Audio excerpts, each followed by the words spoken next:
So, welcome everyone to the Council of African Professionals 2026 International Women's Day long weekend event.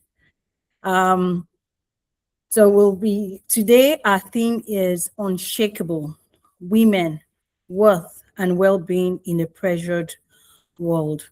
So today I will be your moderator. We've had this kick started since on the 8th of March, which is Sunday, and this will continue until Saturday.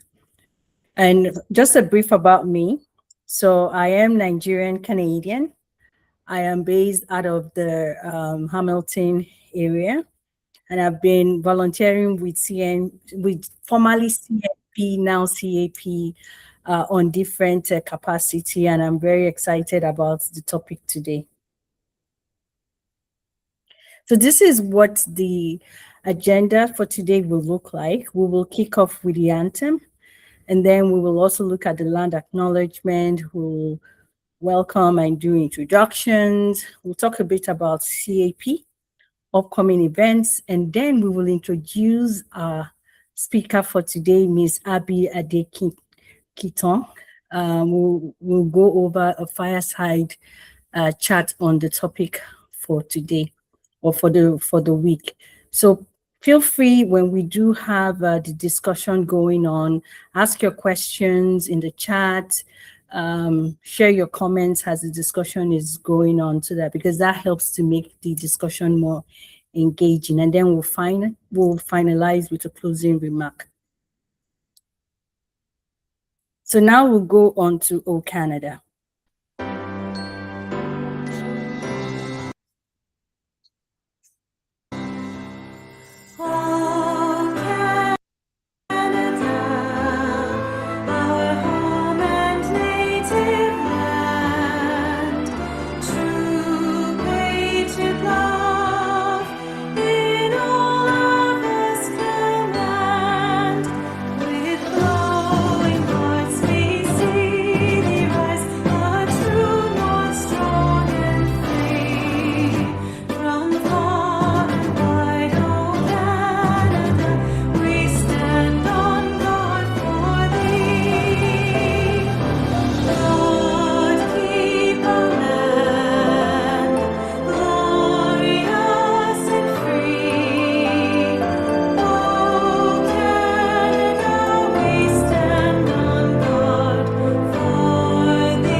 All right, so I will take the land acknowledgement as well. The Council of African Professionals, CAP, acknowledges that our office in Burlington is, just a second. It's blocking my view.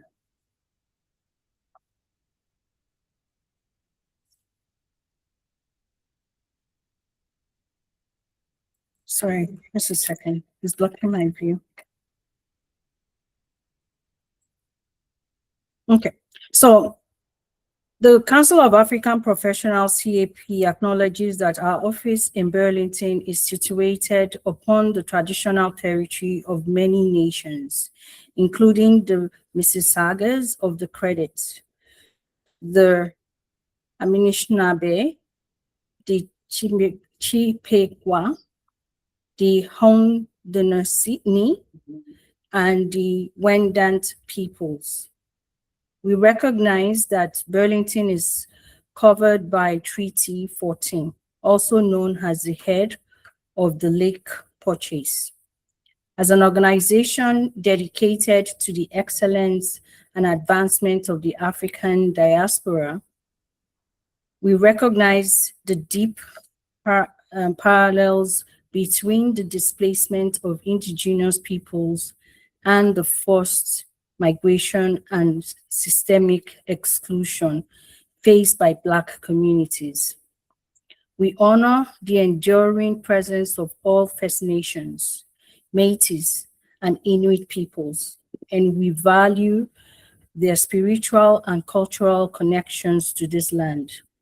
We also celebrate the long-standing history of Black Canadians, whose presence in Ontario dates back centuries. From the early settlers and freedom seekers who found refuge in this region to the modern professionals of the African diaspora, Black Canadians have been integral to the economic and social fabric of Burlington and beyond. Council of African Professionals commits to the ongoing work of reconciliation and equity. We strive to build a professional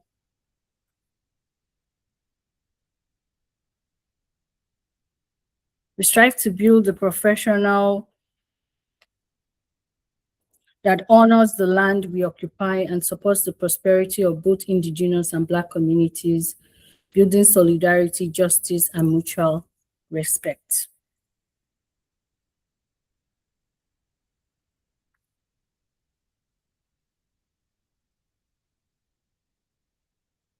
So a little bit about Council of African Professionals. Council of African Professionals is equipped to support people of African heritage for sustainable growth, development, and prosperity in Canada. We were also built on the main foundation to promote holistic well-being of individuals, marriages, and families through programs and services. It is built also to enhance leadership, career, business, and professional development of members and the wider community. They also provide mentorship, resources, and support for new immigrants, international students, and emerging professionals. They offer training on wealth management, financial empowerment to foster economic growth. They develop programs for children, youth, showcasing role models and building future leaders. They create platforms for networking, information sharing, and professional relationships to strengthen community ties. Also to foster integration and multicultural understanding while supporting local businesses and promoting social, economic, and political empowerment. Now, to this week-long event, which is to celebrate International Women's Day, the theme is Unshakeable, Women, Worth, and Well-being in a Pressured World. We have been honored all from Sunday, March 8th, to have these sessions moderated by Her Royal Highness Adejishola B. Atiba, aka Lady Aba. And today I'm also having the honor to anchor today's session. So this, you can see all the wonderful ladies there who have taken the center stage, and also more to come.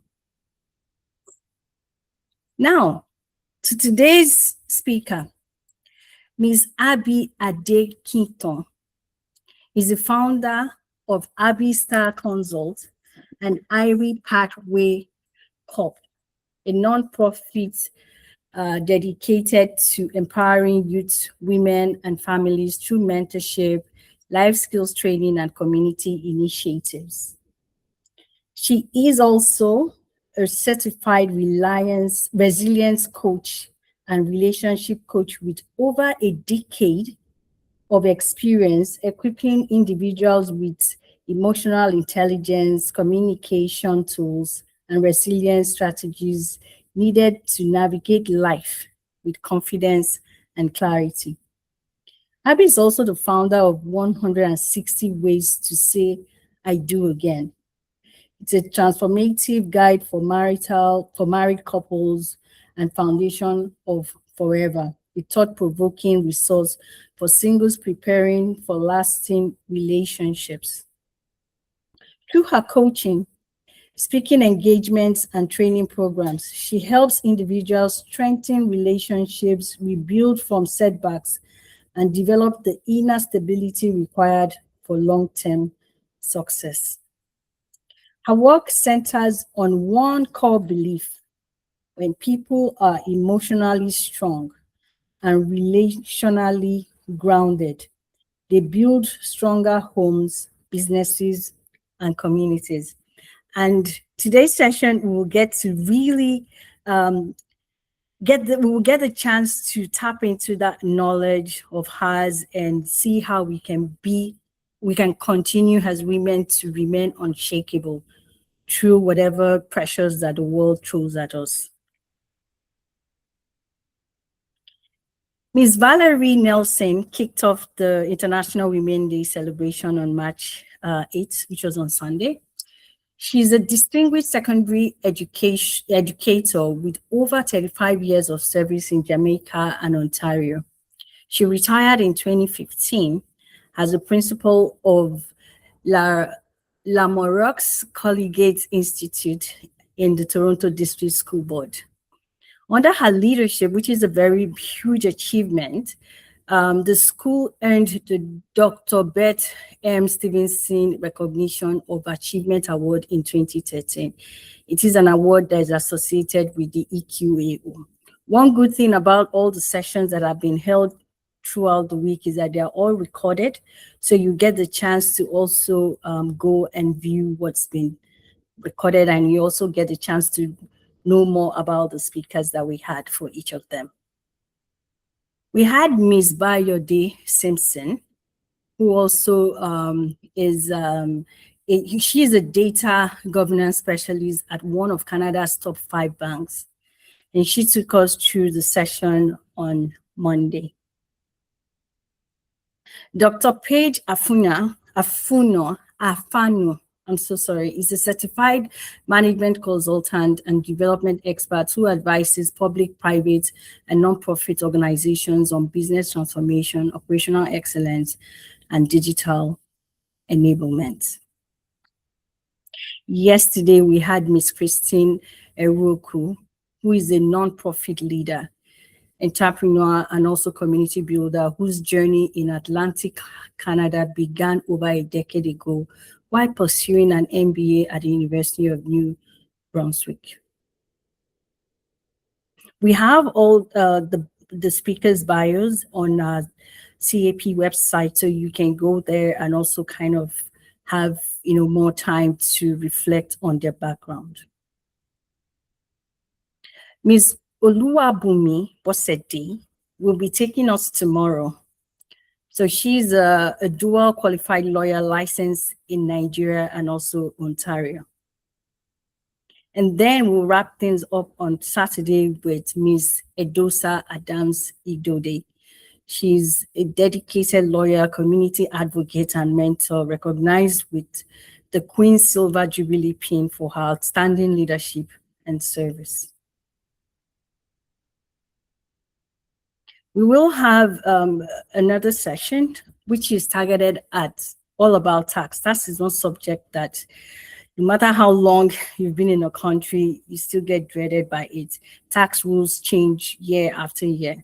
So Ms. Funke Eyitayo will be taking us through a session where she will be focusing on maximizing your 2026 refund. If you haven't already signed on, please do. So CAP Language School. We do have currently 4 language sessions, Igbo, French, Yoruba, and Mandarin. If you have any, if you're able to teach any language, we know that the African countries is very diverse with different languages. So we welcome you. Please reach out to any of us to be able to indicate your interest in anchoring any of the language sessions. Because through languages, we're able to retain culture and pass it on to the next generation. We're still accepting essays for the Black History event, which is an annual essay writing competition for students. One very amazing thing this year is that we do have 3 categories. So we have the A, B, and C. A focuses on categories which is age groups 15 to 18, B from 19 to 24, and C from 25 to 30 years. So hey, please join if you're within any of these age groups. So we do have the in-person event, which is holding in May and also in June. I think we have one in Milton, which is the one happening in June, and the one in May, Lady Ava, maybe you can also highlight. That's holding in Halifax, right? Is it? St. John. St. John's, yeah. So we do have the keynote speaker, Ms. Nusa Ero Brown. She's the Deputy Minister for Citizenship and Immigration. So she will be presenting at the one in Milton in June.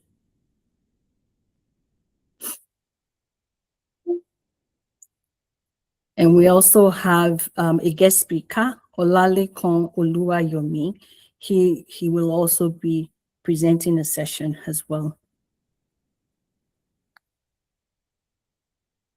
We do have the CAP mentoring cohort, UNO, coming soon. So stay tuned. If you would like to learn more about this, please send us an email and we'll be able to respond. We're looking for mentors. If you're also interested in mentorship session, please reach out.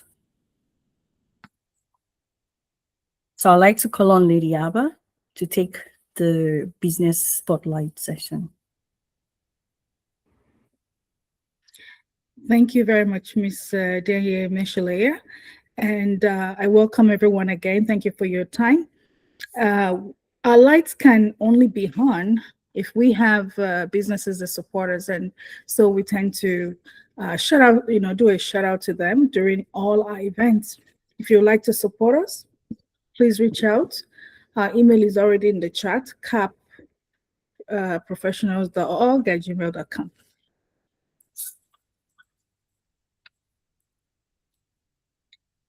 We just talked about doing our taxes. We have to do it every year.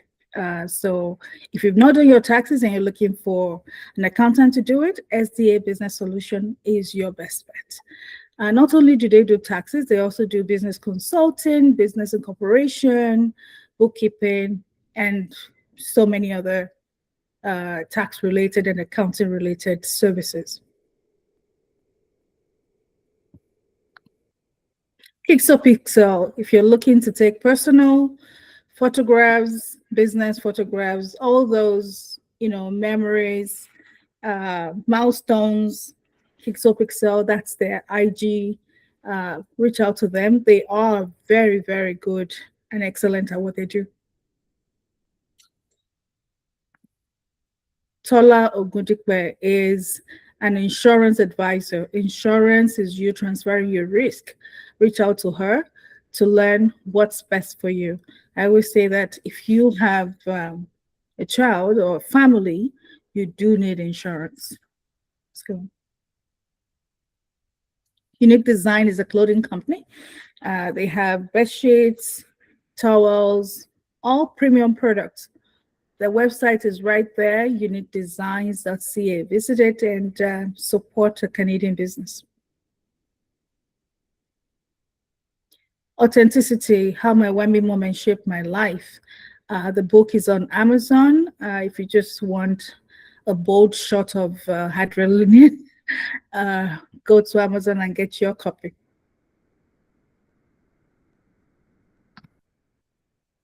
Amazing Minds supports small businesses with websites.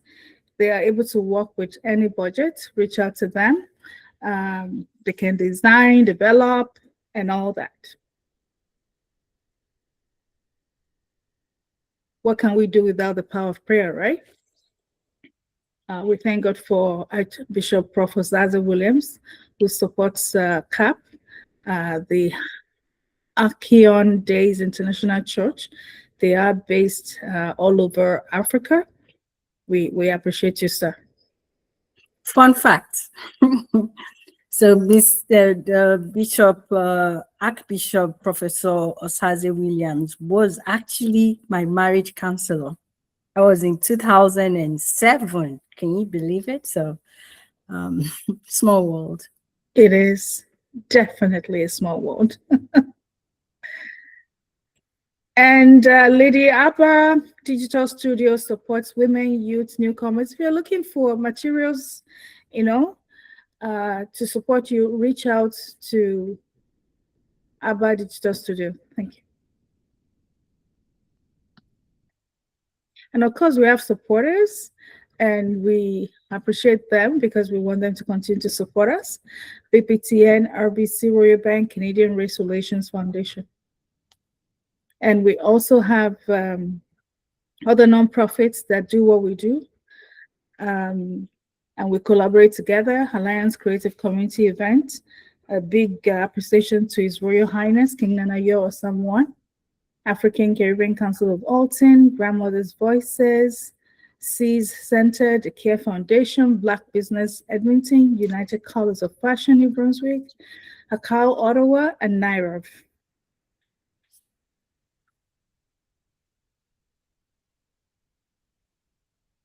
And this is our flagship event. It is coming up December 11th and 12th, 2026. The name used to be Power of Inclusion. For people that know Power of Inclusion, the name has been changed for 2026. It is now the Platform Canada. We're looking for speakers. If you know of any speaker, voices that shape change, reach out to us. Like I said, our email is already in the chat. And also, apart from speaking, we also recognize community leaders in different categories. So please reach out to us if you're interested in nominating anyone. Again, you can do this through our email.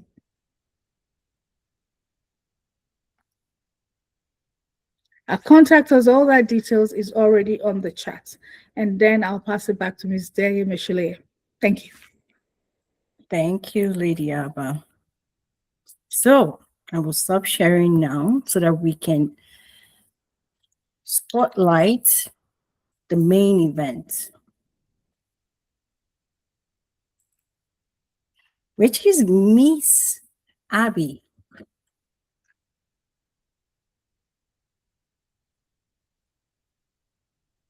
Hello, thank you for having me. Yes, welcome again, Miss Abi. Thank you. Ooh, did I lose? Hello? We Okay. can hear I you. hear you. All right, so Miss Abi, tell us all about you. Who are you really? Anything, everything you want us to know about you. I know that I read out your bio earlier, but I know that's just a fraction of who you are. Thank you so much. And like you said, you've said most of the things about me, but one important thing about me is I'm a woman of faith. I'm a mother of two amazing girls.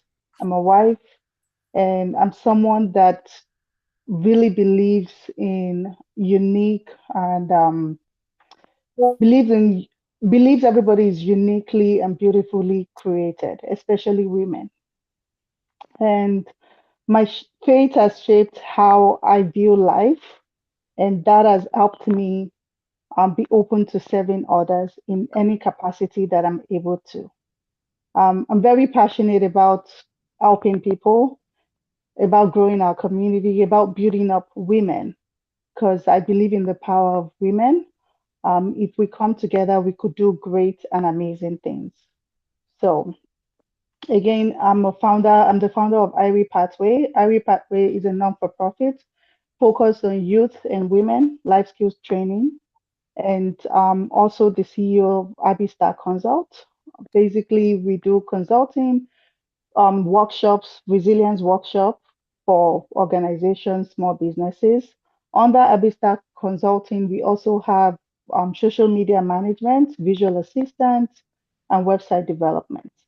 I'm also an author to two books, um, 160 Ways to Say I Do Again, and The Foundation for Forever. So that is Abby in a short form. Okay. That's a very, very thick resume. Thank you for that. So, now to the theme of the week: unshakable women, worth, and well being in a pressured world. That's a very heavy packed topic. So, please, can you provide your thoughts around that topic for us? Um, so unshakable. First of all, a lot of women, we are unshakable, but we do not realize the power that we carry. And my thought in unshakable women, worth, and well-being in a pressured world. Like, I mean, the world where we have um, social media pressure, where we have family responsibility, we have work, we have business. A lot of women are going now into entrepreneurship. And if anybody knows anything about that, it's not for the faint-hearted. Being an entrepreneur is like having three full-time jobs in one person, then having to manage a home front. It's definitely a lot. And the fact that I like the team because it says unshakable. And even though we go through all of these things, we still raise our head up. We are still there to lead, to nurture our family, our children, to provide for our family, to, be there in the community and do things in the community. So I think um, for me personally, being unshakable is rooted in your identity, right? It's whatever identity that you have, gotten of yourself. My identity is rooted in faith, resilience, and community, like my community, right?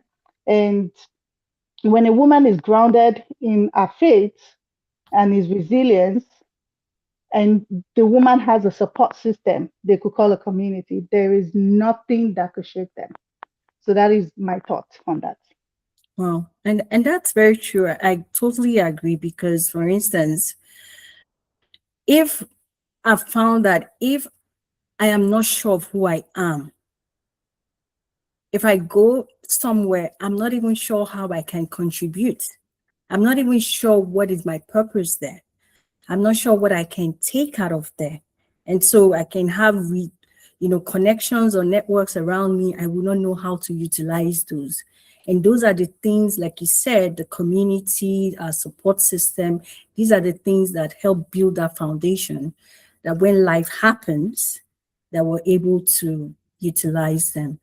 So thank you for that amazing kickoff to this topic. Now, the question I'm going to ask you next is going to be centered around self leadership in a pressured world. How do you lead or serve others without abandoning yourself? Thank you for asking that question. One thing I've learned or I've developed in the last 4 years is to reflect back on the Word of God.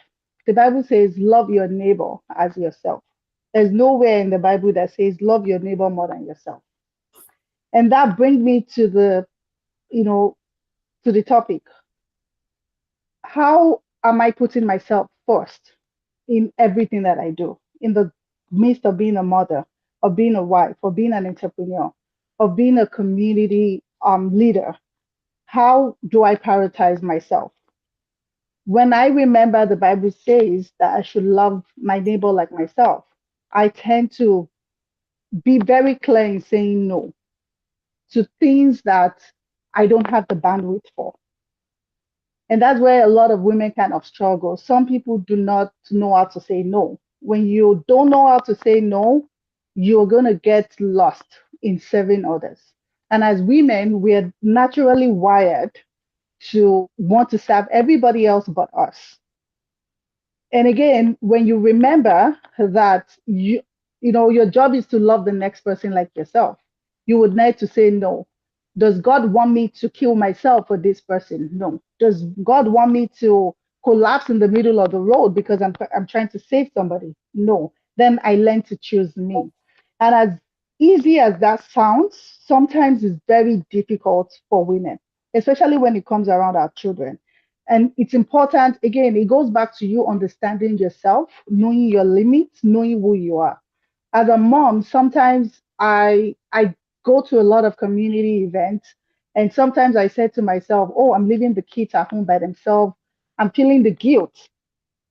But what I do when it's convenient for me, most times I try to, let's say the event is in the evening, right? In the morning, I take them somewhere. We spend about an hour or 2 hours. I'm like, you know what? I check off the points of being a mother. Then I go for my community events and I'm like, oh, I'm not feeling any guilt. This is my me time. But there are also times where I get overwhelmed with the community, with the children, with being a wife. And such time I'm able to know because then I start getting cranky. I start getting irritated by little things. And what I do is just pause. And my kids, and again, kids are very smart. I tell my kids, mommy needs her own time. This is my me time. And they know that time. So they leave me alone. Sometimes they will come in and say, mommy, do you want something to drink? And I'm like rolling my eyes. And they're like, oh, it's okay. Sorry. If I need them to talk to me, I will call you. So I make sure that I prioritize my own mental health. And sometimes it's hard to do at home.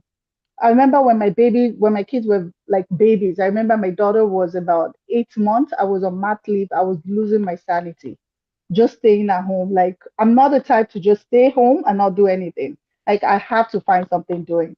But here I find myself on maternity, not doing anything. I just get frustrated. I was gradually going into depression. So what I did, whenever my husband comes back from work, I just hand over the baby. And then financially, we were not doing so well. So instead of me getting an hotel or going to, get this fancy spa, we can't afford it. So I have to be realistic. I just go to Dollarama, get some snacks. I go to LCBO, get sped up. I sit in the car in our basement. There's no network. I've already downloaded movie on Netflix. I sit down there, watch a movie or two, and I'm like, okay, I'm ready. Then I come back upstairs and I continue life. I was because I realized the way I was going, I was not going to be effective for my children if I don't start taking care of myself. So that was me taking care of myself. As much as I'm an extrovert, I'm also an introvert. And that's what a lot of people don't know. I love my space. I love me. And when I go out back to back, back to back, it gets to a point I start getting cranky. So I'm like, okay, you know what? I need the day off. So back to the question, it's important for you to be selfish about your mental health. Be selfish about creating space for yourself because nobody is going to give you. That's one thing the world does not give you willingly. That's one thing people would not offer to you. You have to forcefully grab it. Hmm. So, yeah. And I do like that you still brought it back to the beginning, talking about, knowing yourself, having a clear understanding of your identity, because it is that understanding that makes you know, okay, this is not working. This is the kind of activities I can do that will help me kind of ground me back and help me feel or release the pressure that I'm feeling. And a lot of times, I think we feel that we kind of struggle because we feel that there's so much need for us. That's heavy need for us, especially in the plane.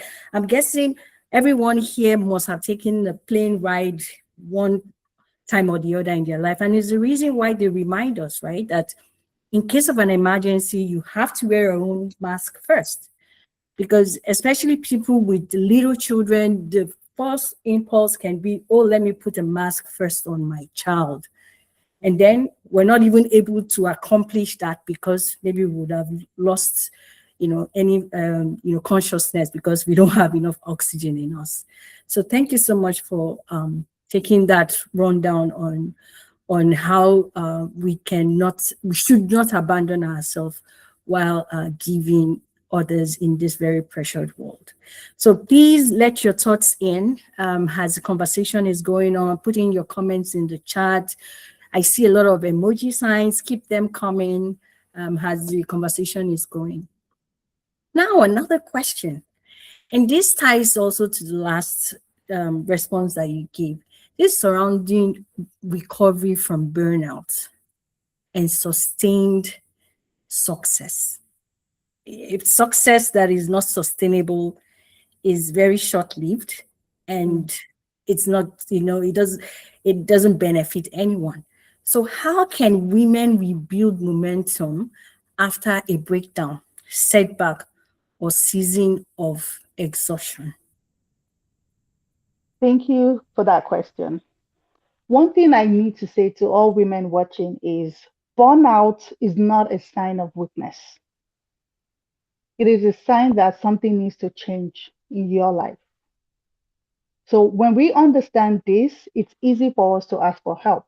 It's easy for us to take a step back and say, what do I need to do to change things? And when you talk about recovery, the first step to recovery is honesty. You need to be honest with yourself. What I'm doing right now, is it sustainable? Am I able to, do I see myself in another 5 years living the kind of chaotic life that I'm living and I will still be alive? You need to be honest with yourself. Because if you're not honest with yourself, then you can't recover from the burnout. Mm. So the first step is acknowledging that, you know what, I am burnt out. I am taking more than I can carry right now. I'm going beyond my bandwidth. So when you acknowledge that, the next thing is restoring your emotions, either physical, mental. How do you restore your emotions? In resilience training, there's something that we call energy, draining energy, and also repleting your energy. So when you drain your energy and you're regaining your energy, draining your energy are activities that you do that drains you. Some activities are drastic, some are gradual. When you are doing activities that drains you, gradual activities that drain you, like for example, every day somebody is calling you to tell you about how miserable their life is, and you're on the phone listening to it every day. It doesn't have a direct effect on you at the moment, but when you keep hearing the same thing and you have an exhausting life as well, you're bound to like get drained from that. So it's important for you to know when to put a stop to that conversation and say, okay, I understand you're drained. Can we get a therapy? What can we do to stop this so the conversation doesn't continue, right? But when you keep accommodating that person, you get drained too, and you have your own issues, but now somebody else's issue is draining you. So you understanding the things that you drain you is one thing, and now understanding the things that can regain your energy. What are some of the things that can help you regain your energy? One, it depends on individual. Again, this goes back to you understanding who you are. For me, alone time helps me regain my energy, right? It helps me, you know, be prepared for whatever thing I need to get done. Some people, it could be hanging out with friends. Some people, it could be, again, apart from relaxing, another thing that helps me is helping. I could be sitting down and be so exhausted, and someone calls me, oh, Abby, this person needs help somewhere, and it's something I could do. I'm jumping up to go. But the value I get from that is that I'm able to put a smile on somebody's face. And when that person smiles, it kind of rebuilds, my emotions. So that is one thing that helps me get away from stress. So you need to understand yourself. What are the things that work for you? How can you rejuvenate back? You need to understand what works for you, and everybody is different. Some people is food, some people is just being around friends, some people it's walking. I always say walking. Like I've had some clients tell me, oh, walking. I'm like, walking is not something to help you rebuild your emotions. I think that should drain you. So working, I don't think is part of it. But again, everybody is different. You just have to understand yourself, listen to yourself, and know what works for you. And also reconnecting with your purpose. Like, what is that thing that drives you, that makes you wake up in the morning, that makes you want to do stuff that even you're questioning yourself, can I do that? But you're like, yes, I can. Like, I can do this. So, reconnecting with your purpose and passion is something that can also help you deal with burnouts, right? And finally, um, it's important that we understand that um, if we are not intentional, about creating that space for our own stability mentally, the success is just our success is just for a short period of time. Two things is going to happen. You're going to break down in the middle of it, and somebody else takes over from where you started, which depletes all the work that you've done. So we need to be very cautious that working ourselves to, drainage does not equal success. Working ourselves to drainage does not mean that we are the absolute best in everything that we do. It just means that we are overworking ourselves. Um, Sometimes for women, what we don't understand is the most powerful thing that any one of us can do is to take a step back and say, okay, what do I need to do different? And that is tough because of the kind of nature that we have. So, taking a step back and realizing what truly matters, what truly aligns with your purpose and your vision is very important. I Hmm. hope that answered the questions. Yes, yes, yes, you did. And I do like that the question also kind of focused on a season of exhaustion. A lot of times, you can see someone who is you would perceive the person as a very strong person, happy-go-lucky person. They're so always high energy, and then over time you start noticing that this person is losing something. Maybe it's a spark. Maybe you feel like that energy, that high energy that you used to receive from them, you no longer kind of feel it. So these are things that I've noticed that are kind of indicators of people feeling either exhausted or they're going through burnout or even just going through life situation that is not having them in that space where they are feeling like they are okay. And Mm, it's and those moments sometimes we can also be a solution to them, right? To say, hey, you know what, come, let's go. You may know what they like to do for fun. For me, I like spending time in the water. I'm from an island, but I'm not such a great swimmer. yeah. But I spend time in the water. I just stay there. I do aerobics, and I come back feeling so refreshed. And I feel like my mind is clear. And I think likely people who go for walks or runs can also take that, because when you find that when you go for exercises, you kind of feel the heat coming out of your body.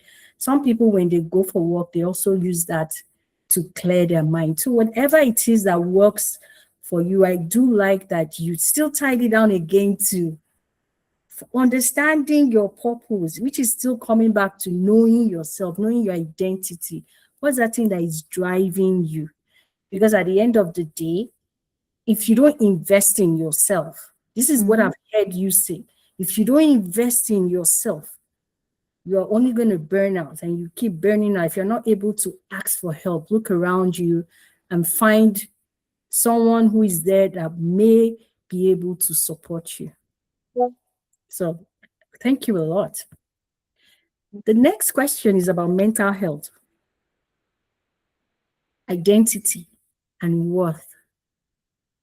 What role does identity, which if we focus on culture, faith, community, upbringing, what does it play in how women cope? Um, I mean, I'm going to speak from our culture. I'm Nigerian, and the way we are raised, I think um, our identity, our faith, the upbringing that we have a lot to do with our mental well-being. And I say this jokingly that like 98% of Nigerians are traumatized, dealing with one trauma or the other from childhood. And this has to do with the way that we are raised. For example, men are raised to be a man and not to cry. Like, what dictionary is that in? That men can't cry. Men are allowed to cry. Everybody is allowed to cry. The way you want to express your emotions is different, but yeah, it's okay to cry. Like, you know, but then, as African, men are not supposed to cry because they're a man. They have to act like a man. And same thing goes to women as well. That we're not allowed to when we're going through stuff, we're supposed to take everything in, not tell the outsider, not tell anybody, just take everything in. Worst case scenario, you tell a pastor, and you tell a pastor that is not even trained in mental health to be able to help you, and the pastor is attacking your mental health struggle with prayers, which they're two different things, right? So our culture has a lot to do with the current situation of women's mental health. And it also goes beyond our mental health, like the things we deal with in our homes, even at workplace.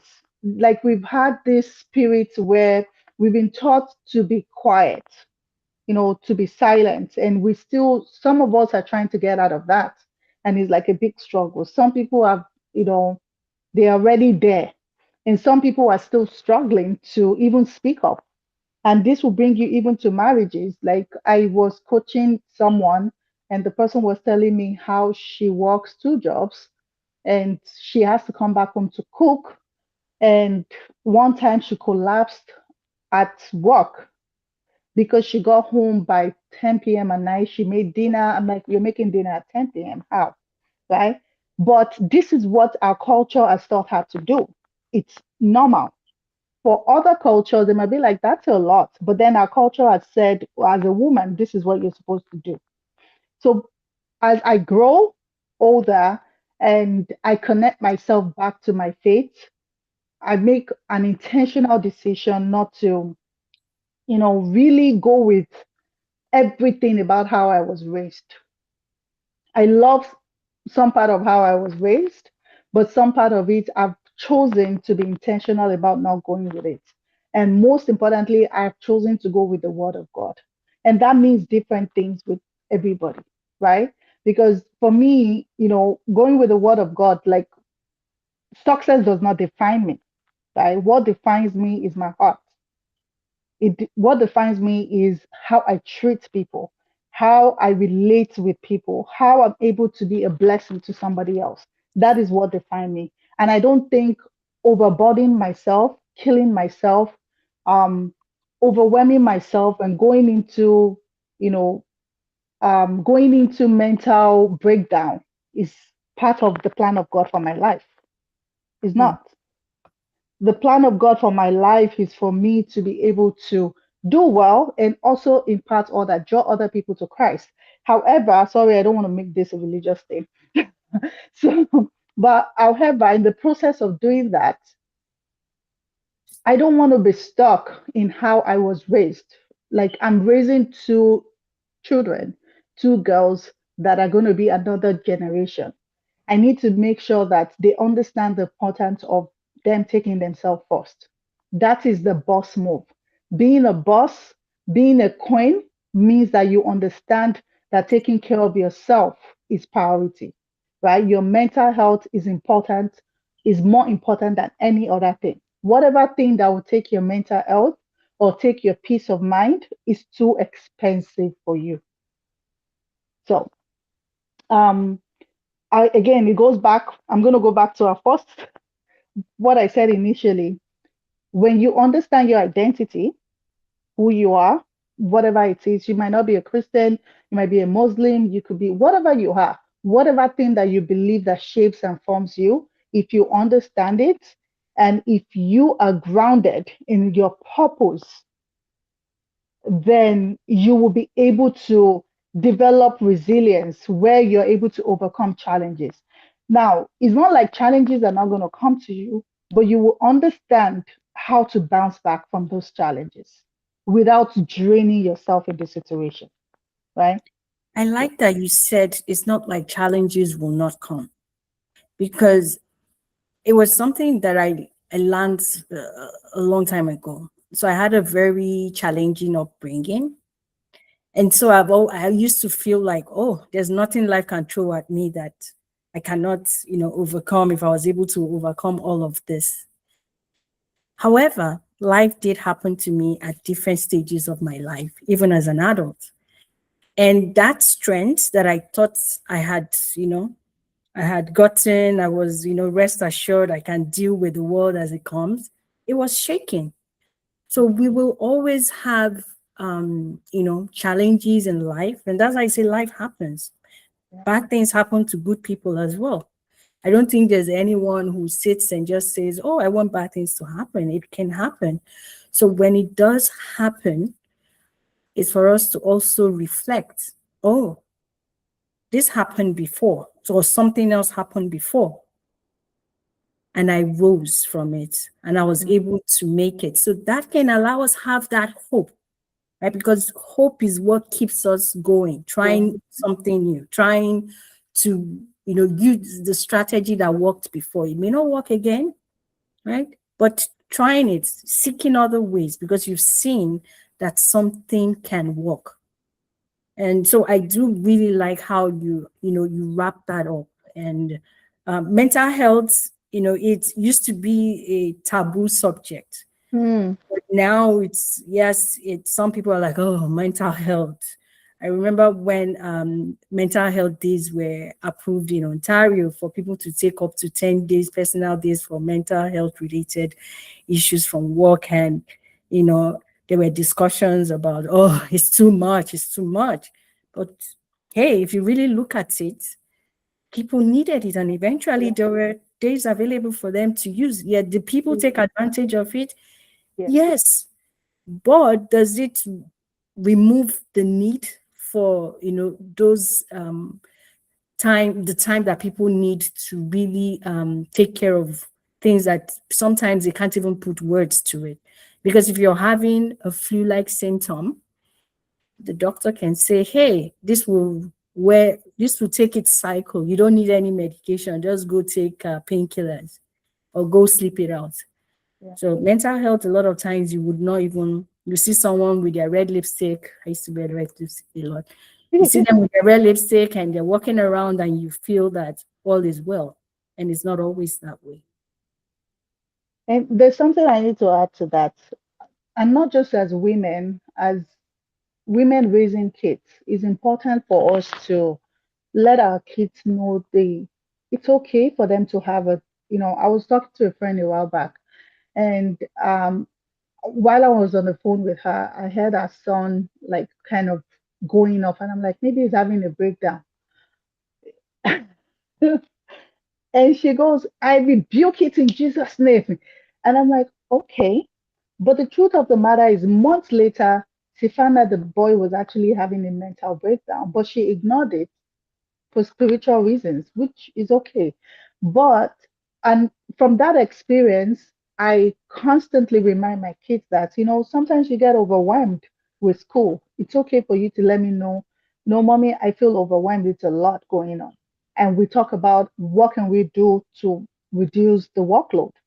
And some people would say, oh, she's just a child. She has no job. What else is she doing? Like, what workload does he have? But we need to understand that the kids that we're raising right now, they're different from us. We are unshakable. I think that's the word, to some extent. But they're not as strong as we have.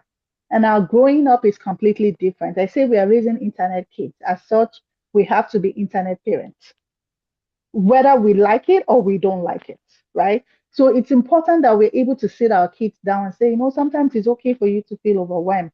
Just talk to mommy about it. How can I help you? What can I do? If we start teaching our kids now that there's something called mental health, and it's okay for you to just want a break from everything.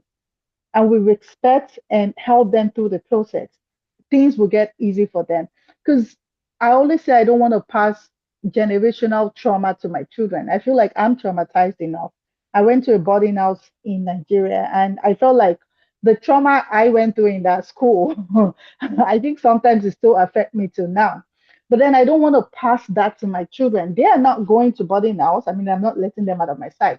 But there are other stuff that is worse than what I went through. In Nigeria, it was more of a physical abuse where seniors beat us in school. Seniors will get us to fetch water, do stuff in school. But here, it's bullying, and bullying is worse. When someone hit you and you see the mark, the pain is there. Few minutes later, the pain goes away. Or even if, let's say, someone caught you, worst case scenario, weeks or months, the pain will go away. But when it comes to bullying or emotional trauma, it does not go away. It's something that plays back as they grow older. Every stage in their life, when something similar comes, they think about it. So it's important that as we are talking about mental health as women, we need to also, prepare our children and equip them to be ready for this world that we're having right now. Yeah, Thank you. I also like how you brought in having those discussions with your kids, because I feel that if we normalize having difficult conversations, it will take care of a lot of things. There's a lot of things happening in the news. You connect with friends or people, you get to hear what's happening in the community. Sometimes they're very difficult conversations to have with our family. I think if we normalize having those difficult conversations, it will allow them to feel kind of equipped Mhm. for when they are faced with similar situations. It will also make them feel, oh, this sounds like this that we talked about. Or it will help them also not necessarily be carried away with that feeling of overwhelming overwhelming feeling, because that overwhelming feeling can block off any form of reasonable thinking, and they just feel like they don't have a choice. And it also happens to us as well. Yeah. I i used to be someone who used to really be triggered if I make a mistake. I would be so beat down by that mistake. If everything is not well done, dotted I's and crossed T's, it will just affect me. But even with this example of, today's session, I know I have not been, it has not been a smooth flow from the start. And these are one of the things that makes me know that, wow, I'm really dealing with this differently, because and it comes from being able to have those conversations with people who have also kind of reassured me that, hey, it's not the end of the world, right? Nobody's perfect. We improve, we live to fight another day. We will always have room for growth. The important thing is having those networks, those people that can really tell us the truth, because we'll always have something that will come and challenge our mental health. And it's those tools that we have available to us, either through the community-based mental health programs. There are lots of programs that are available through the community. So check your city. There are lots of Mhm. programs that are available. There are resources that are available that are being provided by the Canadian government.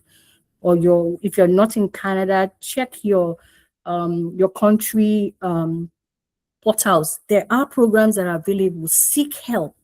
I know they have suicide prevention hotlines as well.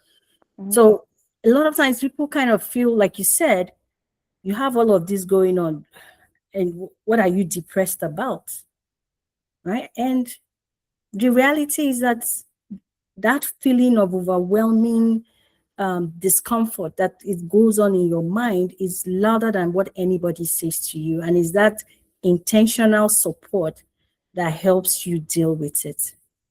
Yeah. Now, Yes. going to digital pressure. social media and inner peace.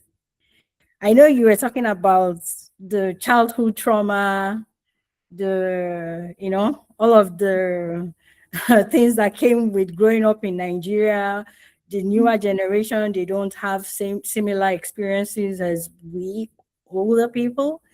I would say that this subject kind of helps us dive more into it, because there's a lot more pressure that is ongoing right now that I would say we're lucky enough not to experience growing up. So, Yeah. what practices help you detox from constant news, crisis, and emotional overload? So this, for me, one of the things I've practiced in the last few years, and it has worked for me, is learning to block and block away things. If something is not working for me, learning to block it.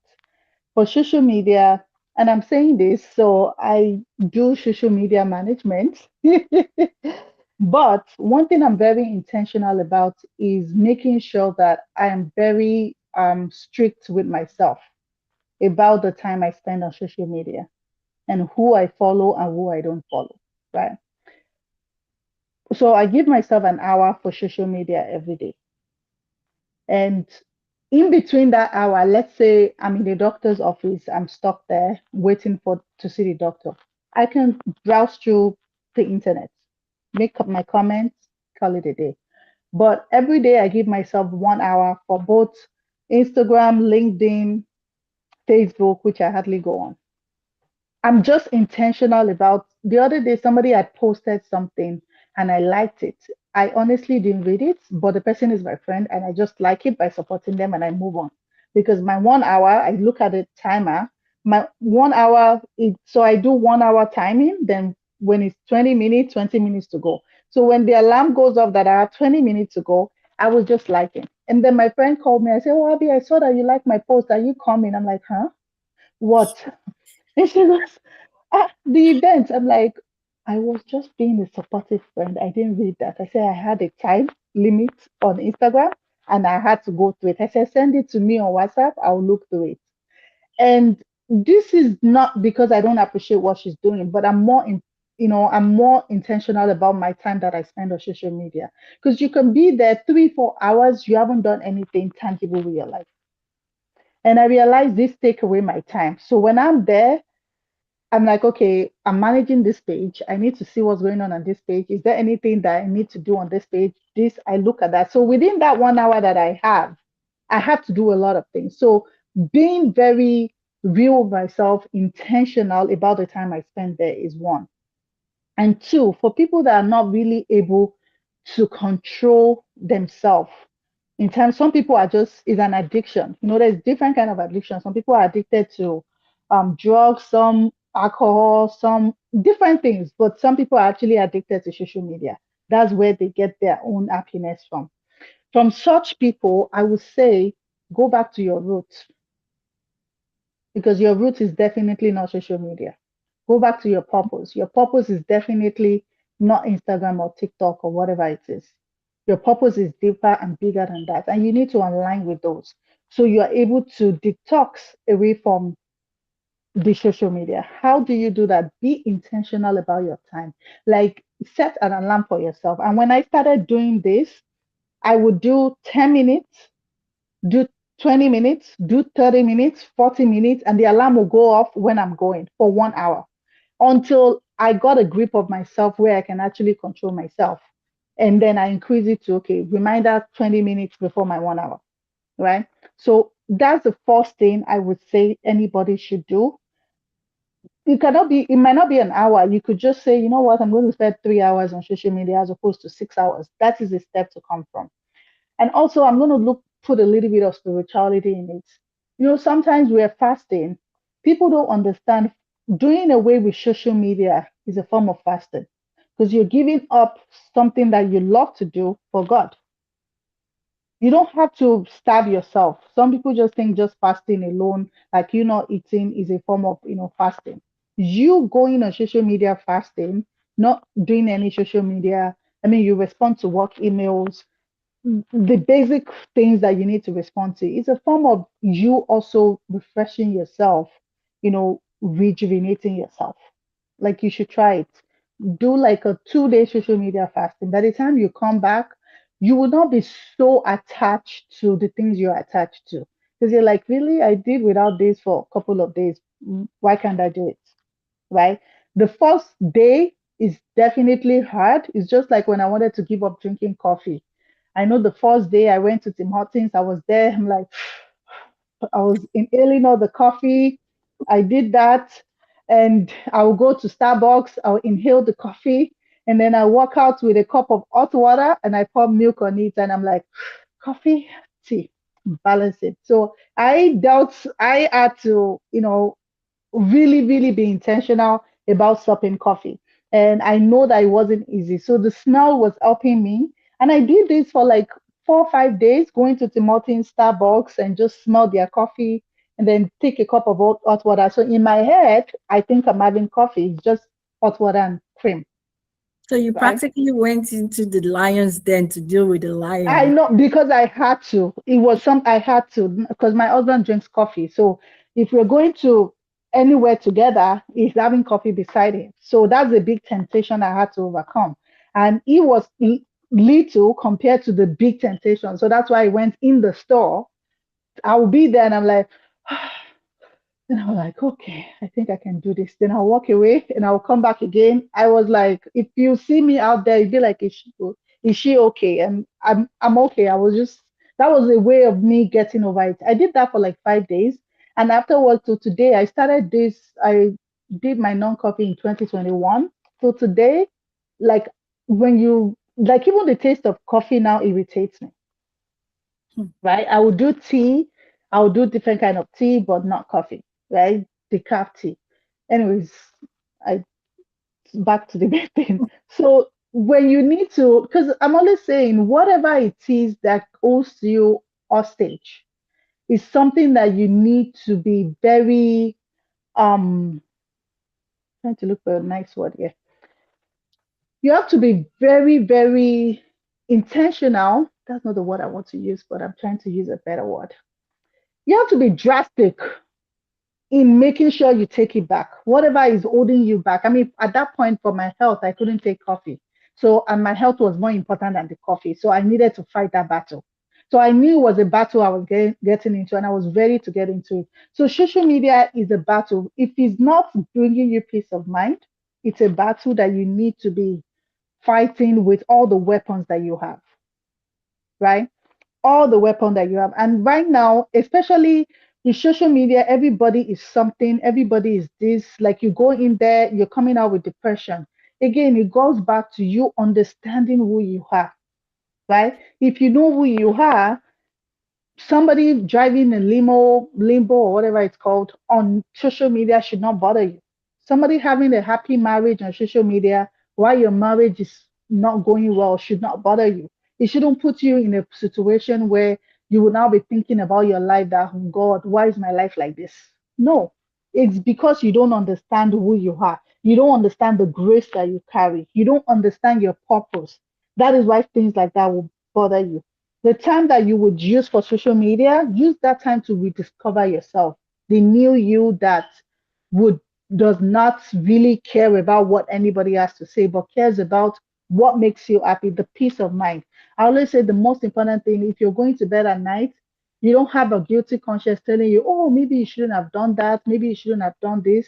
If you go to bed sleeping at night, knowing that you don't have any guilt in your heart, I think you've done well for the day, right? I So like how you really brought also the detox aspect of it.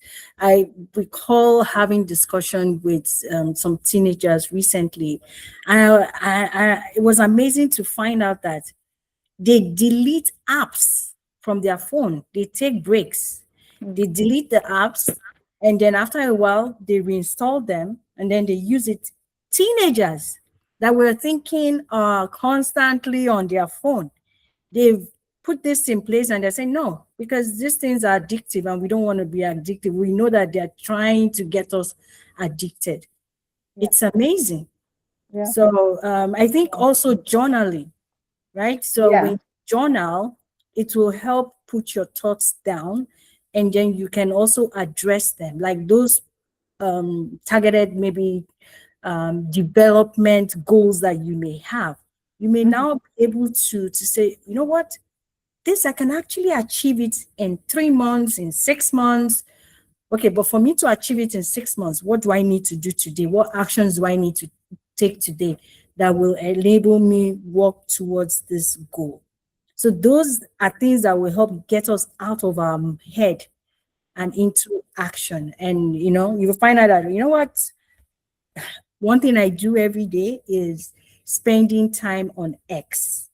I usually say that's my me time. And and I realize that I'm falling asleep and I'm having all sorts of dreams about all the things I've read and seen on X. So, so am I really having a good time on X? No, So no. I'm not. So I'm gonna change some of my behavior after this.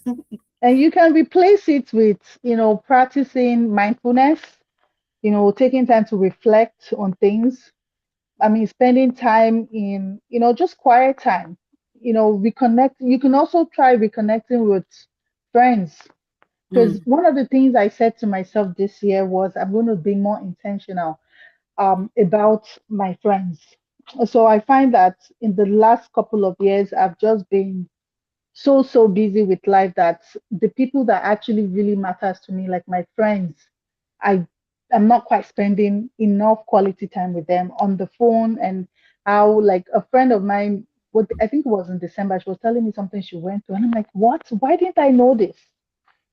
And it just kind of drawn. So I said this year I'm going to be intentional about spending real time with real people that I actually care about and they care about me. So, like, going back to friendship that was stalled for no reason, because there are sometimes you just lose touch of your friends. You guys have no issues, nothing. It's just because of time again. And when it's not like you don't have the time. You have the time, but you're on social media, you're on X, strolling, and that person might be calling you, and you're like, let me finish watching this video. I'll get back to you.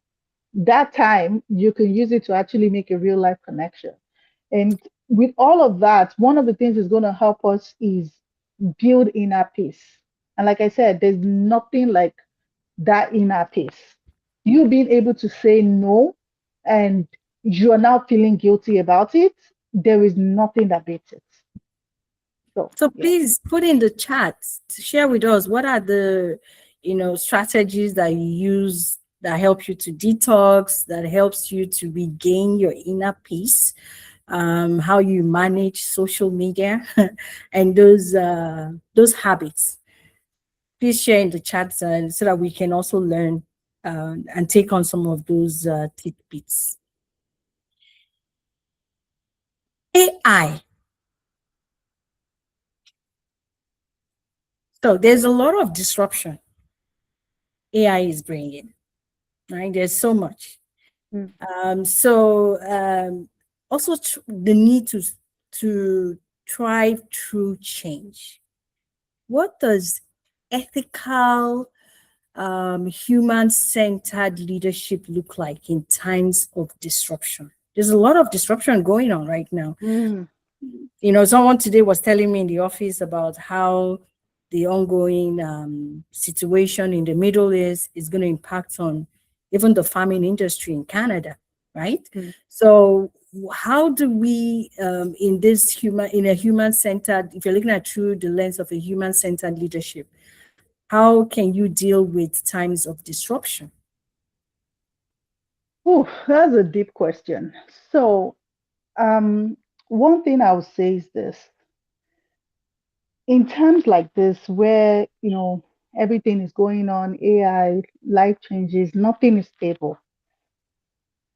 Ethical leadership should be should remain human centered. In the times of, we should always, as leaders, as community leaders, humanity should be our priority over AI. Not just doing things, but doing things and being intentional about the impact for the people looking up to us, for the people in our community. So I would say the human face of us should not be replaced by AI. However, AI should be, you know, emulating from our humanity. So that is one. And how are we even able to do that as a leader is by us leading from integrity and empathy. If you lead from a part of empathy, then you're not able to judge, right? And if you take away judgment from your decision, you have more clarity in whatever it is you want to do. But when judgment, which is emotion, comes into what we as leaders do, then now we are dealing with emotions as opposed to reality. And how are we really serving our people? What are we leaving for the next generation? So it's important that when we're leading with integrity and empathy, right? And another thing I would say is we prioritize people over profit. And I know in a world where all of us need money, I mean, I need money. All of us need money. All of us need income. Canada is a system where you need income. We're not getting carried away by our need, but we're putting people first. So we are able to ensure, inclusion, ensure fairness in all that we do. Because if we don't do that, we are just going to keep repeating. I say something jokingly that, especially Black leaders here, that we came all the way from wherever we came from. If we're not intentional about showing empathy, about choosing the importance of people over material things in general, we're going to end up like the country we're running away from. And that's why I always say that it's an intentional work. You have to be intentional about it. And it's not easy, there's temptation everywhere. But if we're intentional about making changes, we need to think about the people that we're serving around us. We need to think about their feelings. We need to think about what benefits everybody as opposed to what benefits us, Mm. right? So using technology should not, diminish our human side. It shouldn't, because I strongly believe that, the future leaders are the ones that are able to combine AI and combine compassion with AI together. We're able to use AI, you're able to use the new technology, and again, you're also able to combine compassion, empathy with whatever you do, right? We need to get to a point where, I mean, that's my belief that my needs are going to be met, right? But in the process of my needs being met, I'm not about to bring somebody else down. I'm not about to cheat anybody. I'm not about to, prioritize my need over anybody else. And that doesn't mean that I'm not interested in material things, but they are just not priority for me. So I'm not sure if that answers the question. Yes, it does. And I like your last point because it also ties to something I usually say. And I used to sometimes, even when I say it, I will laugh at myself. I usually say my personal code is this. So a lot of times, wherever we're working, we have company codes of conduct and we follow them. Beyond the company code of conduct, I have my own personal code. And sometimes in situations, I go like, sorry, my personal code. I have a personal code for this and that. And I think that also comes handy when I am, focusing on, either leading with ethics or leading with a human-centered mindset. And not just looking at, okay, this person I'm going to advocate for, does it kind of come back to benefit me? Does it support my own ambitions? Right? Because you find that sometimes you may have leaders who do that, who support other people or advocate for others, when somehow that also, helps their own personal agendas. And, disruptions can happen at any time. People with a dual income home can turn to one income household. Sometimes both the economy right now It's is terrible. is tougher, right? So some people may lose, they may turn from either dual or single to, just relying on either employment insurance or welfare. These things are disruptions to our day to day. Are we going to, start doing things that are not, that do not demonstrate our true selves?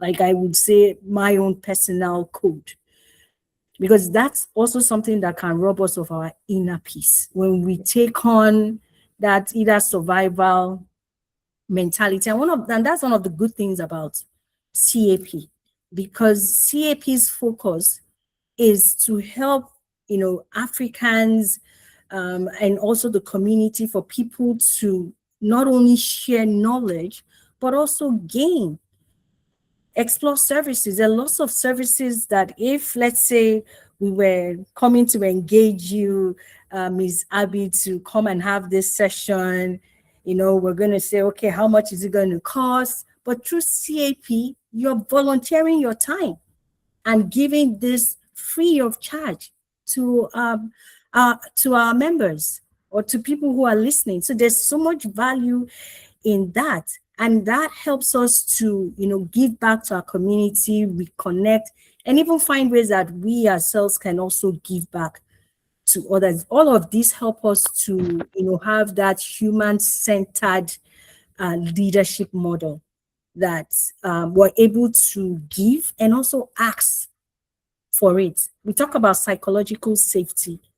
A lot of times people can say, oh, I've given you, you have the smoke detector. If there's a carbon monoxide leak, you can be able to hear the alarm and you can go out. If there's fire, there's smoke alarms, there is, fire extinguisher. But psychological safety is one that you may not necessarily see. Someone is feeling it. So if we're not Mhm. creating that enabling space for people to really feel safe enough to speak up, to Yeah. ask for change, to ask for support, to even be disruptors themselves, because having these discussions is what makes us to say, what, this is not okay. This is not the right thing to do. Let's change things. And that's how human rights came about. That's how people have been able to make things better for the generations ahead. So what an amazing discussion you have been leading us through, Miss Abby. So Okay. one more question I have on that same thing is, what is one habit that you will start or stop to reduce pressure and restore stability? I know that based on all the examples you have given, you are really, really unshakable. But please tell us, what is one habit that you will start or stop that can help reduce pressure and restore stability? Okay, I'm going to tell you a story. It's something I told. Something happened in my daughter's school, I think about 2 years ago, and she came home crying. So I gave her I gave her an example. I said, "Your room." Sorry, walked her down to her room. I said, "This is your room." She said, "Yes." She has a best friend, and her best friend. I said, "So, if your best friend comes into this room and tells you, Desiree, I don't want you to stay in this room. I want you to go stay in the living room. What are you going to say?" And she goes, "Of course not. This is my house." I said, "Okay." I said, "So what if you go to her house and you go tell her, leave your room and go to the living room because I want to stay here?" She's like, "She's not going to let me because that's her house." I said, "So this place that you have now," she's like, "This is my father's house."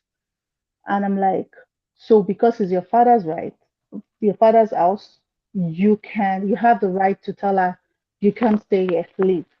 She said, "Yes." I said, "What gives you the confidence?" And she said, "Because it's my dad's house. My dad owns the house." I'm like, "Okay." So I said, "So this same confidence that you have about your father's house, you need to have it about God. When something happened to you, you're like, you know what? God is my heavenly father, and he would not let anything happen to me."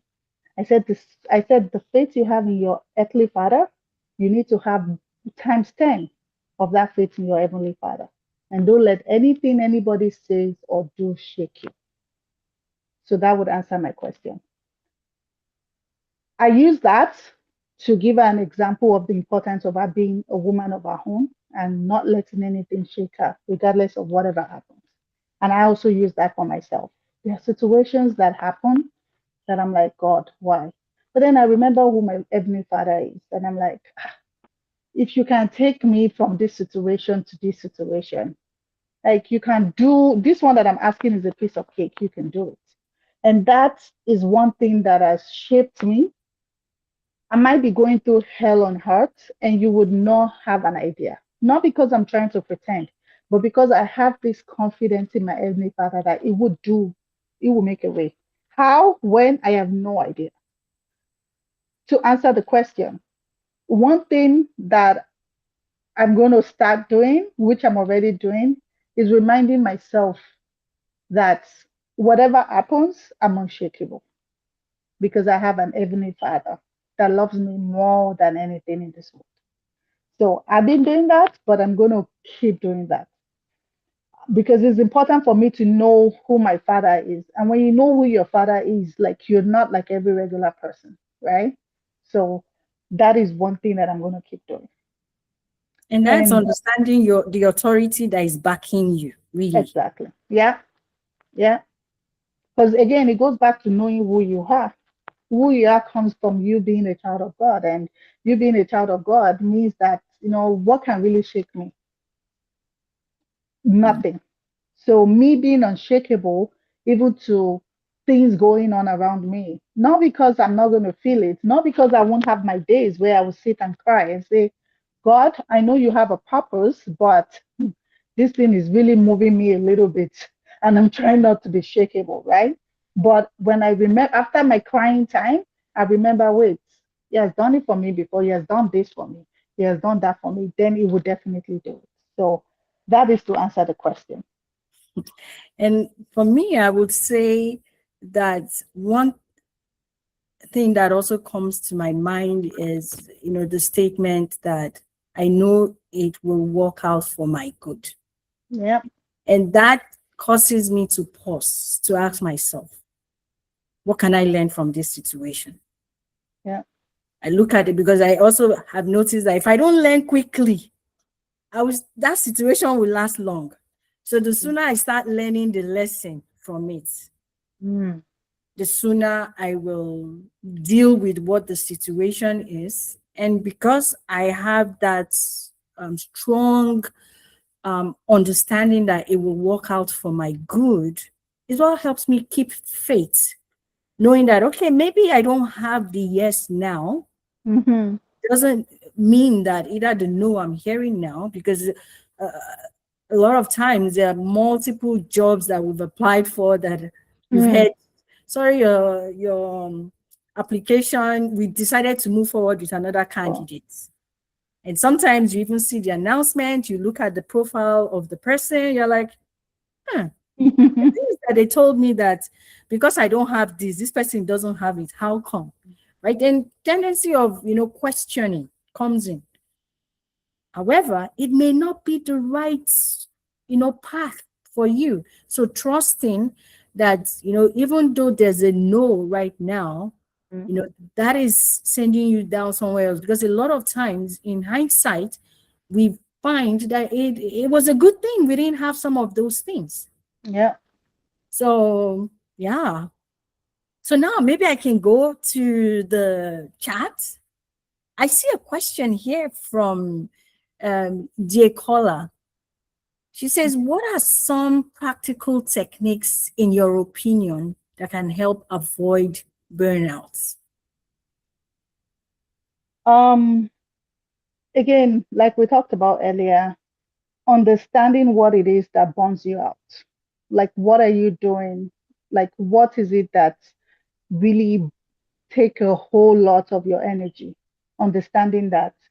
And what you could do to avoid it is basically doing what brings joy to your heart. Like little things. You'll be surprised the little things that you could do. It could be serving others. You have to understand your love language. I'm not doing relationship coach today. You have to understand your love language. What are the things that people will do to you that will actually bring a smile to you? Or what are the things you do for yourself that will bring a smile to your face?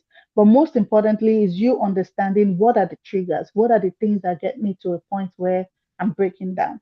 When you identify those stuff, then it helps you say, you know what, let's say for example, is you cooking 5 meals a day, that every time you cook 5 meals a day, you're exhausted by the nighttime, and in the morning you can't move your feet. So how do you help? Now you know it's 5 meals a day. How do you reduce it to 2.5 meals a day, and see how your body changes to it? And then reducing that, then you're like, okay, I don't. And one thing we have to understand as women is as we grow older, our body changes, our focus changes, our thinking changes, everything changes. Like, so you have to understand that what you could do 5 years ago, you don't have the capability to do it again. Not that you can't do it, but it will bring a big strain on you to do it. And so you have to understand now when to, you know, let go of some things. Also, another thing you could do is learn to delegate. Like, what are the things you could delegate? And most women don't like delegating because they think that people cannot do it as much as they would do. And I listened to this podcast 4 years ago. It changed my thinking about delegating completely. It says that the lady was saying she was the kind of person that she wants to do everything by herself. She's a perfectionist. And her mother told her one thing, and that changed her perspective. That her mother sat her down, that she was draining in work, and she was drowning in work. And the mother said to her that, I know you're a perfectionist. Nobody can do what you can do. But if you give people a chance, they can do better than you can. Mm. And when I heard that, I rewinded back again to listen to it because I'm like, there's something here I need to sink in my head. She said, nobody can do what you can do the way you would do it. But if you give somebody a chance, they can do it better than you can, right? And that stuck with me because I'm somewhat a perfectionist. I want to do everything by myself. And that helped me when I listen to that. My kids, I usually fold their clothes. When I listen to that, the next weekend I said, you guys are folding your clothes by yourself. They didn't fold it the way I like it. And me teaching resilience is like, also I'm teaching resilience to people. Now I have to take in some of the stuff I'm teaching to people, which is hard. So I'm there, I see their wardrobe is not the way I want the clothes to be folded. And something keeps telling me, go and bring everything down and fold it properly. And the other thing is like, how are they going to learn? And then it was a struggle. I would walk in their room, I'm like, and they have done the best they could do, but it's just not to my satisfaction. But because I allow them to do it, they do it frequently. And now they do their wardrobe by themselves and it looks good, right? So even when I'm like, clean up your room, they're like going under the bed, and I'm like, excuse me, like, who are these people, right? So it was something that I learned that, you know what, you have to let people do stuff. And as women, that is like the hardest work we can have. Learning to delegate is something that is not in our dictionary. It's something that we don't even understand our English fully as women. So Mm. I I'll hope also that like answers to the add, question. yeah, it does. I would like to also add that don't only work. Create time for play. Burnout happens because you are only working, you're not playing. What is play to you? How do you play? Do you play, um, like for me, play in the water, right? Do you play with just being silly with your friends or with your, with your partners, with your kids? Who do you play? What is play to you? Find play and Mm, play. And that's the reason why organizations do team building exercises, because it's that play that helps people to, kind of diffuse unwind. whatever tensions that may be coming from, work pressure. And you get to see other sides of people that you may not necessarily know because all you guys have been looking at is spreadsheets and target and all of that. And you find, oh, we went for this cookout. Oh, we share certain things in common. Play is very important. It helps to to create spaces where burnout can have space to breathe and keep us rejuvenated. Yeah. But there's a comment here as well from the association. It says that it is important to carry our children along so that they are also able to share whatever they are going through or thinking with us. So just like agreeing to the points that was made earlier. And Pearl Yongite here says, when it comes to my mental health, personally, I believe no one will be gracious to you if you do not first give yourself grace. The average woman needs to learn to first accommodate herself so she can accommodate others and avoid a meltdown or breakout. Do you have any comment to add to that? That's like a So I full definitely agree. I 100% agree. And I just wanted to say this real quick that resilience is not the absence of pressure. You would have pressure. It is the strength to rise and build, to continue to walk in your purpose, right? Even after life tries to break you. That is resilience. Resilience, the way we are taught in Nigeria, is to keep pushing, pushing, pushing, pushing, pushing, pushing. Yes, you keep pushing, but you have to learn to step back, take a break, and digest, and then we start again, right? So I just wanted to point that out there that it's important to let yourself rest. And rest is not laziness. It's not. Rest is not, it's actually a gold that you could buy for yourself. If you can afford to buy yourself a gold chain, jewelry, you can afford to buy yourself expensive things in life, then you should be able to afford to buy rest, which you are not buying, but create rest. Mm. Rest is not a negotiation for you, it is a must. It is like a life and death situation, a do or die affair. And when you get that in your head that I don't have to rest, I must rest. You change your mentality from, I don't have to take a break, I must take a break. Then things will start changing. You start understanding the importance of you stepping back. And it's okay for you to ask for help as a woman. Again, we struggle with asking for help. Even me, myself, sometimes I struggle with asking for help. But it is so okay for us to ask for help. We need to ask for help. Like, it doesn't matter. We need to ask for help. We need that help. Not because we're lazy, not because we're not capable. It's just because we need it to bounce back stronger and better. Wow. So, I would like to open the floor to hear some other voices here. Who would like to join the conversation? Share, please. We're not a lot. I mean, I have to start calling out names. I agree with you. Lady Ava? I really don't think we should call out names because you don't want to put anybody under any pressure. We Yeah, just yeah. talked about it. The world, So pressure it's the involved, disruption. right? So, I mean, Abby, it's been really, really very insightful. I love the when you talked about, you know, I was one that posted the children thing, making them understand what's happening, you know, letting them understand there is such a thing as mental well-being, right? I asked a question from someone sometimes ago. I said, why is it that, well, I can speak for Nigeria. Why is it that we have so many crazy people walking the the roads back home, but we don't see any walking the roads there? Yeah, here they're treated differently.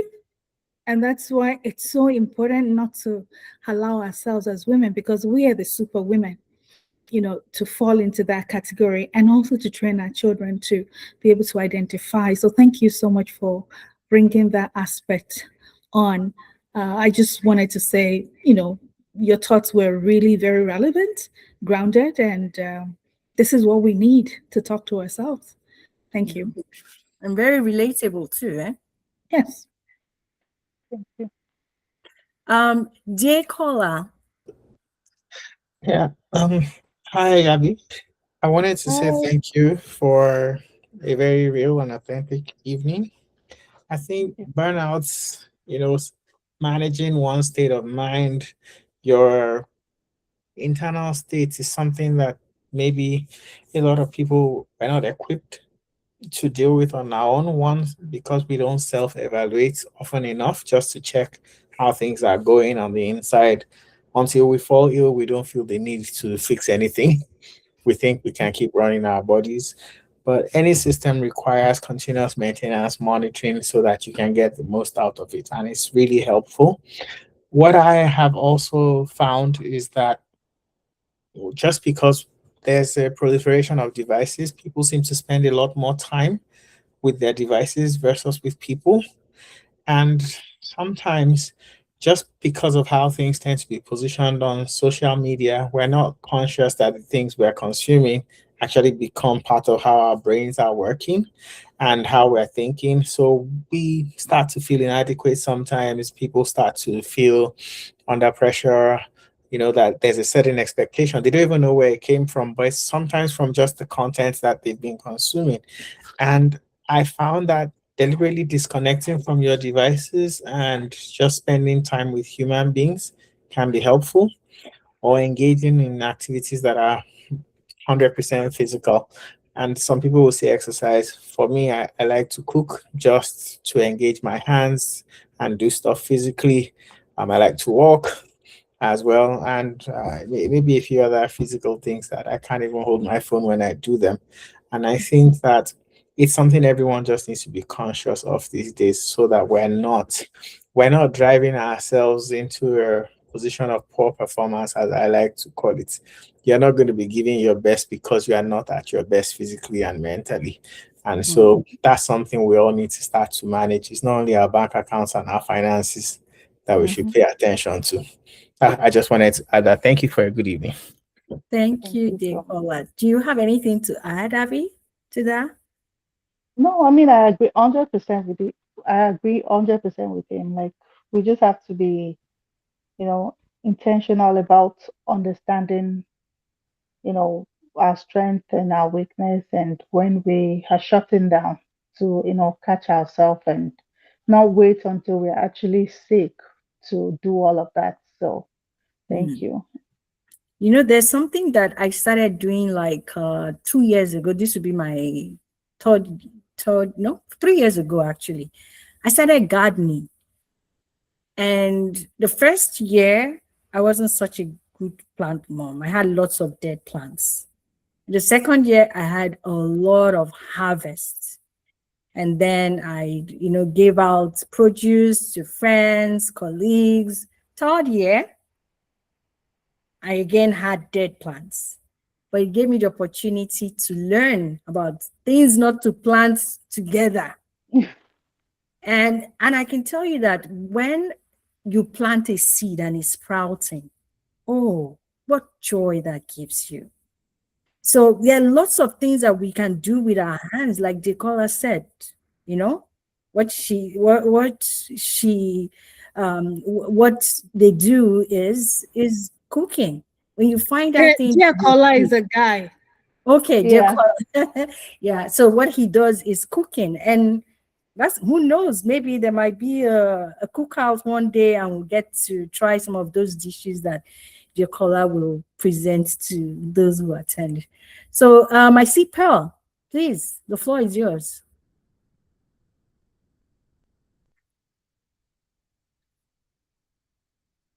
Pearl, Yeah, you're on I, mute. I Okay. do apologize. Yes, good evening, everyone. My name is Pearl. I'm actually joining from the US. Daniel invited me in, and It has been a wonderful conversation, and the opportunity is one that I'm very glad I took up. And the perspectives that Mr. shared, most of the perspectives they are easy to resonate with, and there were lots of lessons taken from them. So I'd like to say thank you. And the example Diana gave just now regarding gardening, I think I can resonate very well with that. But very briefly, I just want to talk about being under pressure, especially I'm looking at it from the workplace. I think for we women that are like diaspora women, we feel a lot of pressure.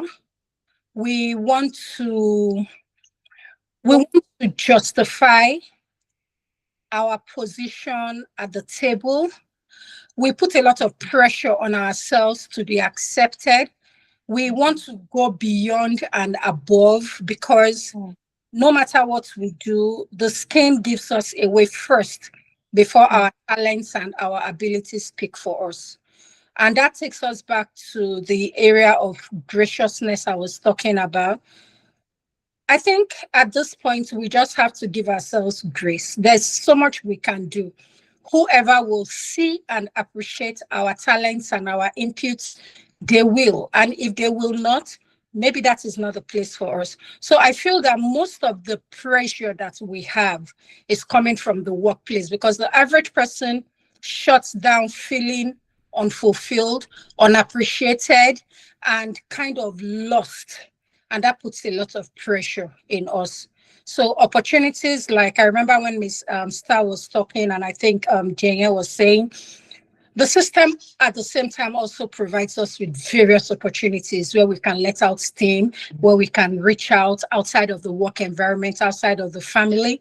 And I think we all should take advantage of this so that we do not allow the system take undue advantage of us. Thank you. Thank you, Pearl. Miss Abby, your comments Yeah. or your thoughts or Yeah, I mean, that is that is really, really amazing. You're very spot on.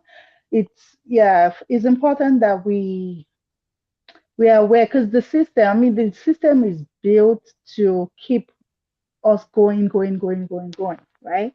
So we have to be the one to take a step back. And something just come to my head as you were talking is just, sometimes as women with kids, we give excuse and say, oh, my kids this, my kids that. Do you know that actually spending time playing with your kids can help take away your stress? I know it sounds crazy, but actually playing with them would help you reduce your stress level. Mm. You could do the like sometimes I do a running match with my kids. We go to what's it called? Walmart, the parking lot. There's a space there. And I say I challenge them to run. And I'm running like my life depends on it. And I'm like, I'm not letting you guys win. And they're like, Mommy, you're so competitive. It's not nice. I'm like, I don't care. I have to will. And I win, and you see me acting like a little child. And honestly, I feel good coming back home. And even apart from that, there are activities you could do with the kids that one, you're killing two birds with one stone. And I say this because, like, you can cook with your kids. That's bonding time with you and them. And right after, and the thing I notice about kids is when you do stuff with them for like few hours, they also need a break from you.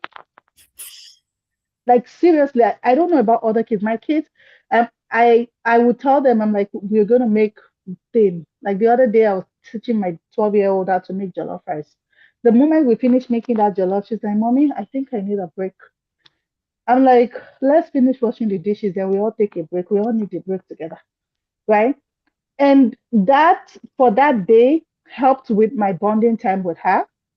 And then after that, I'm like, I need my own time. You need your time. I need my time. It was a Saturday. We did, I think it was around 12. By 3 o'clock, she was done with me. I was done with her. Everybody was just in their world. And at night, like everybody went to bed. But then I was able to achieve spending time with her while we were cooking. Of course, I was hearing all these stories I didn't want to hear, but I was sucking it up and listening to it. It was a way of her talking, right? So I've killed two birds. So now, if I decide that night I needed a break for myself to go out, nobody's going to hold me to it because I've spent time with them, right? And it's not like I'm just doing stuff and not spending time with them. I'm also spending time with them. And the little time you spend, like then it reminds me that, the Bible says we should have like little children. Like honestly, if you put that into context, you'll be shocked the things that you will do. Like I will go in the mall with them and I'm like, oh, let's try to run to that store. And people are looking at us like we're crazy. Meanwhile, I'm burning calories because I need to count my steps.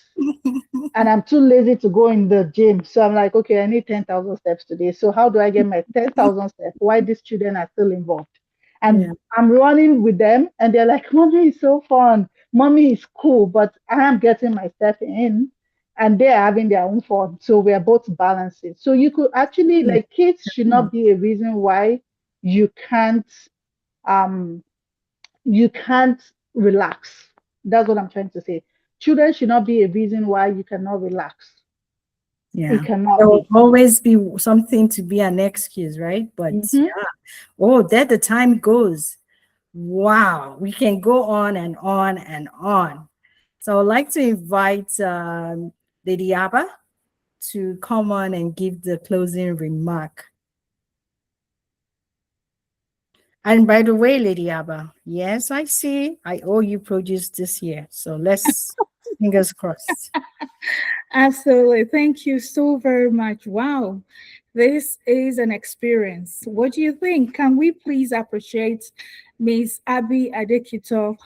We have the emoji. Seriously, it doesn't cost anything. Just a tap.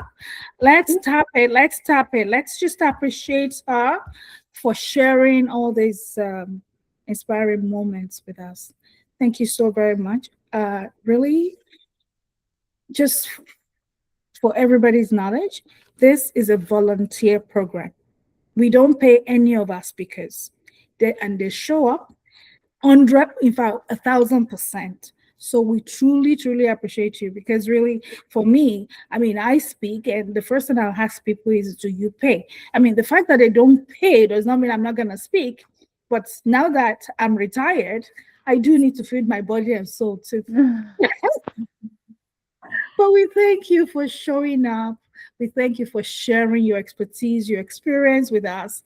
We truly, truly appreciate it. And to our host, our moderator, thank you, Ms. Michelia.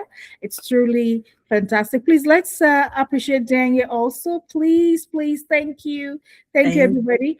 And to everyone that joined and also participated, we appreciate you. Thank you so much. This is the 5th day. And believe you me, all 5 ladies have come with so much for us to take away. And this is how we can actually lean on each other. This is how we can learn from each other. This is how we can relate and increase that sisterhood. And of course, we thank all our allies, our men that have joined us over the days. So we have 2 more days to go. Tomorrow we have Oluwabosede joining us. She's funny. She's a lawyer, and the last person too is a lawyer. 2 lawyers joining us on Friday and Saturday. Join us, and we're going to be posting all this on our YouTube channel eventually, so that you can go back to it and learn more. So thank you, everyone, and this is wishing everybody a fantastic rest of the night. Thank you so much for having me. God bless. Thanks. Bye. Thank you. Bye. Recording.